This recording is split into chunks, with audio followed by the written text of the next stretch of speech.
BJP के leaders का भी नाम सामने आ रहा है। क्या उन सभी बीजेपी के लीडर्स के जो नाजायज़ कब्जे हैं वो भी हटवाए जाएंगे? हटवाए जा रहे हैं, हटवाए जाएंगे नहीं। राहुल गांधी का अपना वजूद कहीं पे भी नहीं है। वो अपना वजूद दिखाने के लिए 2024 के चुनाव के लिए अपना एक फेस पब्लिक में दिखा। एलजी साहब ने क्लियर कर दिया कि जो गाज गिरेगी या जो शिकंजा कसा जाएगा कहीं ना कहीं ऊपर से नीचे की तरफ होगा, जिसमें बड़े बड़े ब्यूरोक्रेट्स भी होंगे, बड़े बड़े मंत्री भी होंगे जिन्होंने ज़मीन कब्जाई हुई है, जिन्होंने रोशनी एक्ट के तहत ज़मीन पर कब्जा किया है। ब्यूरोक्रेसी रजनीश सेठी जी हैं Jammu Kashmir BJP spokes person. इनसे जो है हम जम्मू कश्मीर के जो मौजूदा सूरत हाल बने हुए हैं, जहां पर आप देख रहे हैं कि लैंड इंक्रोचमेंट हो रही है, लैंड इविक्शन को लेकर जो है लोगों में एक टेंशन बनी हुई है। सबसे पहले आपका बहुत बहुत धन्यवाद। जिस तरह से लोगों के घर खाली करवाए जा रहे हैं, लोगों में टेंशन बनी हुई है। वो लोग ये कह रहे हैं कि जिस तरह से मिनिस्टर की जो ज़मीनें हैं, पहले उनके घरों पर पंजा चलाया जाए और उसके बाद आम लोगों के जो घर हैं उनको तोड़ा जाए, उनको खाली करवाए। तो आप किस तरह से देखते हैं? देखिए, एलजी साहब ने क्लियर कर दिया कि जो गाज गिरेगी या जो शिकंजा कसा जाएगा कहीं ना कहीं ऊपर से नीचे की तरफ होगा, जिसमें बड़े बड़े ब्यूरोक्रेट्स भी होंगे, बड़े बड़े मंत्री भी होंगे जिन्होंने ज़मीन कब्जाई हुई है, जिन्होंने रोशनी एक्ट के तहत ज़मीन पर कब्जा किया है ब्यूरोक्रेसी के साथ मिलकर। और उसी के तहत कश्मीर में भी वो चल रहा है सारा जो उनका सिस्टम है। एलजी साहब ने जो कहा है उसके तहत जो डिपार्टमेंट्स हैं वो खाली करवा रहे हैं जगह को। वो कश्मीर में भी हो रहा है, जम्मू में भी हो रहा है, अलग अलग ज़िलों में भी हो रहा है। अभी आपने कहा कि उनके घर खाली कराए जा रहे हैं। पहले तो ये बात जाननी बहुत ज़रूरी है, क्या वो जायज़ जगह पर रह रहे हैं? क्या उन्होंने नाजायज़ कब्ज़ा तो नहीं किया हुआ जिन्होंने मकान बनाए हुए हैं? अगर एलजी साहब वो जगह खाली करवा रहे हैं, कहीं ना कहीं उनके पास वो डॉक्यूमेंट्स नहीं हैं उस जगहों की, इन्होंने वो जगह कब्ज़ा की हुई है, तो मुझे नहीं लगता कि किसी भी सरकारी जगह पर कब्ज़ा करके आप लोग मकान बना सकते हैं। फिर तो एक रूल बन जाएगा, कोई भी पब्लिक जिसके पास मकान नहीं है, जो किराए पे रहते हैं, वो भी कहीं पे जाकर 10 मरले का प्लॉट कब्ज़ा कर लेगा और सोचेगा कि सरकार कभी खाली नहीं करवाएगी या सरकार हमें फ्री में इस तरीके की ज़मीन दे देगी। मुझे लगता है कि बिल्कुल जो एक एक्शन किया जा रहा है एलजी साहब की तरफ से एक सराहनीय कदम है। हमें सबको इसको सपोर्ट करना चाहिए और जल्द से जल्द सरकारी जगह को खाली कर देना चाहिए। अगर उन लोगों के घर खाली करवाए जाए, बरसों से वो लोग उस जगह पर रह रहे हैं, कोई और जगह है नहीं रहने के लिए, तो कहाँ जाएंगे वो लोग? देखिए, अगर गवर्नमेंट सर्वे में पाती है कि उनके पास रहने की कोई जगह नहीं है, उनके पास वही 4 मरले में 2 कमरे बने हुए हैं और वो कहीं भी जाने के लायक नहीं है, मुझे लगता है गवर्नमेंट को उसके अकॉर्डिंग कोई पॉलिसी बनानी चाहिए। किसके अकॉर्डिंग? कि अगर उनके पास सिर्फ 2 मरले 4 मरले जगह है, 2 कमरे बने हैं और वो वहाँ रह रहे हैं, पीछे उनकी कोई ज़मीन जायदाद नहीं है, उनके पास रहने का कोई ठिकाना नहीं है। हाँ, जिनका जगह पीछे कश्मीर में है, जिनकी जगह अलग अलग डिस्ट्रिक्ट्स में है और वो यहाँ पर कब्ज़ा करके ज़मीन मल कर बैठे हुए हैं, उनके लिए कोई पॉलिसी नहीं होनी चाहिए, उनको खाली करवा देना चाहिए।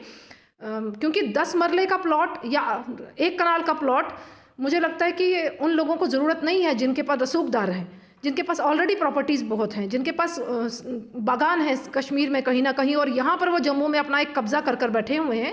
ऐसे लोगों के ऊपर एक्शन बिल्कुल होना चाहिए। और गरीब तबका जिनके पास 1 या 2 कमरे बने हुए हैं 4-6 मरले में, उनके लिए गवर्नमेंट को कोई पॉलिसी बनानी चाहिए। बड़े बड़े लीडर्स का नाम भी जो है इसमें सामने आ रहा है, बीजेपी के लीडर्स का भी नाम सामने आ रहा है। क्या उन सभी बीजेपी के लीडर्स के जो नाजायज़ कब्जे हैं वो भी हटवाए जाएंगे? हटवाए जा रहे हैं, हटवाए जाएंगे नहीं। आप लोग लगातार देख रहे हैं पिछले 2-3 दिन से अलग अलग डिस्ट्रिक्ट्स में, बनी बसोली में या कालाकोट में, हमारे जो भाजपा के कुछ लीडर्स हैं उन्होंने कहा भी है हमारा कोर्ट में केस चल रहा है, उसके तहत उनको नोटिस भेजे गए होंगे। मुझे लगता है सरकार इसमें ना बीजेपी, ना एनसी, ना कांग्रेस, इनको मद्देनज़र ना रखे हुए किसी को बख्शा नहीं जाएगा। ज़रूर एक बात कहना चाहूँगी आपके माध्यम से, देखिए जो कुछ एरियाज़ के लोग कल प्रोटेस्ट कर रहे थे, मुझे लगता है कि उन लोगों का भी कोई कसूर नहीं है, मगर उन लोगों को बसाने वालों का कसूर है। जो सरकारें यहाँ रही हैं, चाहे वो एनसी की रही, कांग्रेस की रही या पीडीपी की रही, उन सरकारों ने उन लोगों को बेवकूफ़ बनाया, उनको बिजली पानी मुहैया करवाया और उन लोगों को एक विश्वास पैदा हुआ कि हमारी सरकार जो है वो हमें बसा रही है और हमें बेनिफिट दे रही है, तो तभी वो लोग उन ज़मीनों पर कब्ज़ा कर पाए। अगर अब एलजी साहब एक्शन कर रहे हैं कहीं ना कहीं, तो एक अच्छा कदम है जम्मू कश्मीर को ठीक करने के लिए, सरकारी ज़मीनों को खाली करने के लिए और लोगों को एक मैसेज देने के लिए कि आने वाले समय में कोई भी इस तरीके से कोई कदम ना हो। जब लोगों से हमने बात की, वो लोग कह रहे हैं कि असल मुद्दों को डाइवर्ट करने के लिए बीजेपी इस तरह के नए नए हुक्मनामे जारी करती है, क्योंकि आए दिन हम देखते हैं सड़कों पर प्रोटेस्ट हो रहे हैं, उनकी कहीं कोई सुनवाई नहीं, लेकिन इस तरह के हुक्मनामों पर जो है बहुत जल्द एक्शन लिया जाता है। नहीं, सड़कों पर जो प्रोटेस्ट हो रहे हैं वो भी किसकी देन है? वो पिछली सरकारों की देन है। उन्होंने बैकडोर एंट्रीज करवा के उनको नौकरियां दी थी, 500-500 रुपये की सैलरी पे उनको लगा दिया गया था। कोई पॉलिसी बनाई नहीं थी उनके लिए, तो उसके तहत वो लोग सड़कों पर है। अब भाजपा उसके लिए काम कर रही है। हमारे अध्यक्ष जी रविंदर रैना जी ने बात की है कि एलजी साहब से बात चल रही है, इनके लिए भी कोई पॉलिसी फ्रेम की जाए। जो हमारे डेली वेजर्स हैं या अलग अलग जो प्रोटेस्ट पे बैठे हुए हैं जी, रहबरे खेल, रहबरे जंगलात, इस तरीके से जो हमारे सारे बैठे हुए हैं, उनके लिए कोई पॉलिसी फ्रेम की जाए। तो इसको हम ये नहीं कह सकते कि सरकार अटेंशन डाइवर्ट करने के लिए ऐसा कोई मंसूबा तैयार कर रही है। सरकार जम्मू कश्मीर को एक नया जम्मू कश्मीर बनाने की कोशिश कर रही है, जिसके तहत जो सरकारी ज़मीनों पर कब्जा हुआ है उसको खाली कराने की कोशिश। लेकिन जो एम्प्लॉयज़ हैं मैम सड़कों पर, वो कहते हैं कि पॉलिसी जो है कर दी जाती है, बना दी जाती है, उसको जो है इम्प्लीमेंट नहीं किया जाता है। क्योंकि जब भी रहबरी खेल, reserve category employees, PHE, daily wages, Kashmiri Pandit, वो कह रहे हैं इम्प्लीमेंट नहीं होती ज़मीनी सतह पर जो भी पॉलिसी जो है बनाई जाती है। सभी इम्प्लीमेंट हो रही हैं। कुछ पॉलिसीज़ ऐसी हैं, देखिए एकदम से आप कहेंगे कि 1 लाख एम्प्लॉयज़ को सैलरी प्रोवाइड करवानी, वो भी एक मसला है।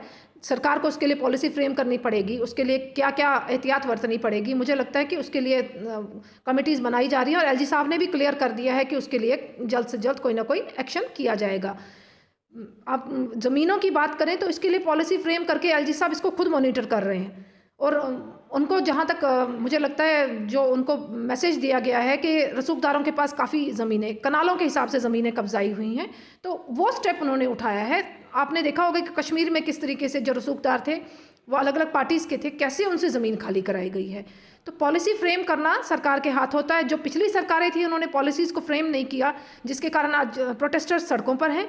और जो हमारी सरकार है, जो मोदी सरकार है, वो जम्मू कश्मीर में नए लॉज इम्प्लीमेंट करना चाहती है, लोगों को सुकून देना चाहती है, उसके कारण वो ये ज़मीन वाली पॉलिसी जो है वो चल रही है। मैम, अब पॉलिसियों की आपने बात की और आपने कहा टाइम भी लगता है, लेकिन मैं आपसे जानना चाहूँगा, लगभग 10 साल होने को है। अब 2014 के बाद जो है मरकज़ में भाजपा की सरकार है। अगर जम्मू कश्मीर की बात करूँ मैं, तो 5 अगस्त 2019 के बाद लेफ्टिनेंट गवर्नर का शासन चल रहा है, लेकिन उसके बावजूद भी इन लोगों के लिए अभी 3 साल 4 साल में भी कुछ इतना कोई खास देखने को मिला नहीं प्रोटेस्टर्स के लिए।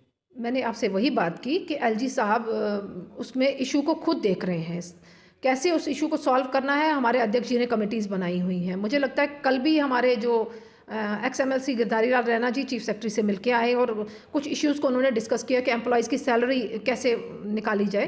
तो हम लगातार इनके टच में हैं, जो प्रोटेस्ट कर रहे हैं, और हमारी संवेदनाएं इनके साथ हैं। हम चाहते हैं कि जल्द से जल्द इनका मसला हल हो। उसके लिए पॉलिसी तो एलजी सरकार ने बनानी है, हम रिक्वेस्ट कर सकते हैं, तो वो रिक्वेस्ट हम लगातार कर रहे हैं। मुझे लगता है कि जल्दी ही इनका भी जो है निवारण होगा। राहुल गांधी ने भारत जोड़ो यात्रा में कहा कि लेफ्टिनेंट गवर्नर मनोज सिन्हा ने कश्मीरी पंडितों से कहा कि आपको भीख नहीं मांगनी चाहिए। कश्मीरी पंडित भीख नहीं मांग रहा है, बल्कि अपना हक मांग रहा है। अगर लेफ्टिनेंट गवर्नर मनोज सिन्हा को कुछ करना चाहिए तो वो कश्मीरी पंडितों से माफ़ी मांगनी चाहिए। देखिए, किस संदर्भ में उन्होंने कहा कि कश्मीरी पंडितों को भीख नहीं मांगनी चाहिए, मुझे ऐसा मैंने अपने कानों से तो सुना नहीं। अब राहुल गांधी जी भारत जोड़ो यात्रा में कह रहे थे कि मैं राजनीतिक मुद्दे को लेकर भारत जोड़ो यात्रा नहीं कर रहा हूं। उन्होंने ऐसी टिप्पणी क्यों की? उन्होंने कहा कि जब लोग मुझसे सवाल पूछेंगे, अगर मैं उनकी बात नहीं करूंगा तो थोड़ी बहुत राजनीति तो होगी। नहीं, जब उनके जो साथ चल रहे थे दिग्गज नेता, उन्होंने कहा कि हम 370 पर कोई टिप्पणी नहीं करना चाहेंगे। हम जो उनके गुपकार के साथ ये चल रहे थे तो उनके ऊपर कोई टिप्पणी नहीं करना चाहेंगे। तो जब उनके ऊपर उन्होंने कोई टिप्पणी नहीं की तो उन्होंने इस बात पर टिप्पणी क्यों की? देखिए, सबसे पहले राहुल गांधी जी को तो माफ़ी मांगनी चाहिए जम्मू कश्मीर की जनता को, क्योंकि उनके पूर्वजों ने जम्मू कश्मीर की दशा ये की है। वो हमसे क्या सवाल करेंगे? वो इतनी हिम्मत रखते हैं तो पहले जवाब देने की कोशिश करें कि भाई इतने सालों तक हमारे कश्मीरी पंडित, कश्मीर से विस्थापन क्यों हुआ उनका? उनकी सरकारें रही हैं, कांग्रेस की सरकार रही है कहीं ना कहीं, जिनके साथ वो भारत जोड़ो यात्रा में चल रहे थे। फारूक अब्दुल्ला वो बात करते हैं चाइना के साथ बात करने की, वो बात करते हैं पाकिस्तान से बात करने की। महबूबा मुफ्ती जो कहती थी कि मैं तिरंगा हाथ पर नहीं लूँगी, यहाँ तिरंगा उठाने वाला कोई नहीं होगा, तो उनके साथ वो तिरंगा लेकर चल रही हैं। तो क्या दर्शाना चाहते हैं आप लोग कि जो सेपरेटिस्ट हैं, जो पाकिस्तान की बात करते हैं, जो अलगाववादियों के साथ चलते हैं, जो कहीं ना कहीं टेररिस्ट के साथ सपोर्ट करते हैं, उन पार्टीज़ के साथ चल के आप भारत जोड़ो यात्रा कर रहे हैं? आपका कोई हक नहीं बनता कि कश्मीरियों को भीख मांगनी चाहिए या ना मांगनी चाहिए, क्योंकि कश्मीरियों की तबाही का कारण आप लोग हैं, जम्मू कश्मीर को तबाह करने के कारण आप लोग हैं। राहुल गांधी ने यह भी कहा कि अमित शाह जो है जम्मू से लेकर कश्मीर तक पैदल चल सके, वो नहीं चल पाएंगे अकेले में, जैसे हम भारत जोड़ो यात्रा में चले। अमित शाह जी का कद इतना बड़ा है कि हर जनता उनको जानती है। राहुल गांधी जी अपना कद बताना चाहते हैं। राहुल गांधी जी अपनी पॉलिटिकल माइलेज के लिए ये भारत जोड़ो यात्रा कर रहे हैं। आप लोगों ने देखा होगा कि उनके साथ आम जनता कोई नहीं है। कश्मीर में भी अगर वो लोग दिखे हैं तो कहीं ना कहीं कुछ पॉलिटिकल पार्टी जो बीजेपी से खुंसाए हुए हैं, जिनको लगता है कि बीजेपी हमें ख़त्म करने में लगी हुई है, वो पार्टीज उनके साथ जुड़ी है। राहुल गांधी का अपना वजूद कहीं पे भी नहीं है। वो अपना वजूद दिखाने के लिए 2024 के चुनाव के लिए अपना एक फेस पब्लिक में दिखा रहे हैं, जो देखने को मिला भारत जोड़ो यात्रा में। चलिए, बहुत बहुत शुक्रिया।